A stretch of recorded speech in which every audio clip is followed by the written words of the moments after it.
Bonjour Mélodie. Bonjour Michel. Merci Mélodie de nous accueillir pour ce deuxième décryptage épargne de la loi Pacte, où nous allons parler du plan épargne en action. Alors Mélodie, quel changement la loi Pacte apporte-t-elle sur le plan épargne en action? Afin d'inciter les Français à s'intéresser aux placements boursiers et à y verser leur épargne, la loi Pacte crée une grande réforme du plan épargne en action. Elle vient moderniser ce produit autour de quatre grands axes.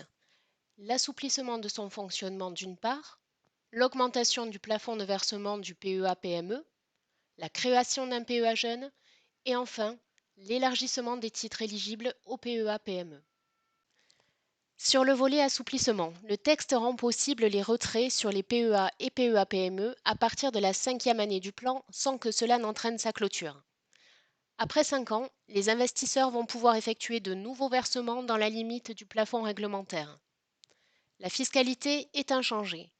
Précisons que depuis le 31 décembre 2018, les gains sur un PEA et PEA-PME en cas de sortie avant 5 ans sont soumis au PFU de 12,8% ou sur option à l'IR auxquels, dans les deux cas, s'ajoutent les prélèvements sociaux. La loi Pacte concerne aussi le PEA-PME. Ce placement avait été créé en 2004 dans le but de financer les petites et moyennes entreprises. Le plafond de versement qui était auparavant de 75 000 euros est relevé par la loi Pacte et passe ainsi à 225 000 euros par titulaire. Il faut toutefois souligner que le cumul de versement du PEA et du PEA-PME ne doit pas aller au-delà de ce plafond. Le plafond du PEA, quant à lui, reste inchangé à 150 000 euros.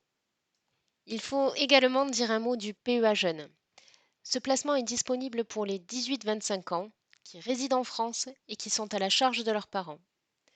Ce plan permet de verser jusqu'à 20 000 euros et une fois révolus les 25 ans de l'investisseur en herbe, son PEA jeune devient un PEA ordinaire.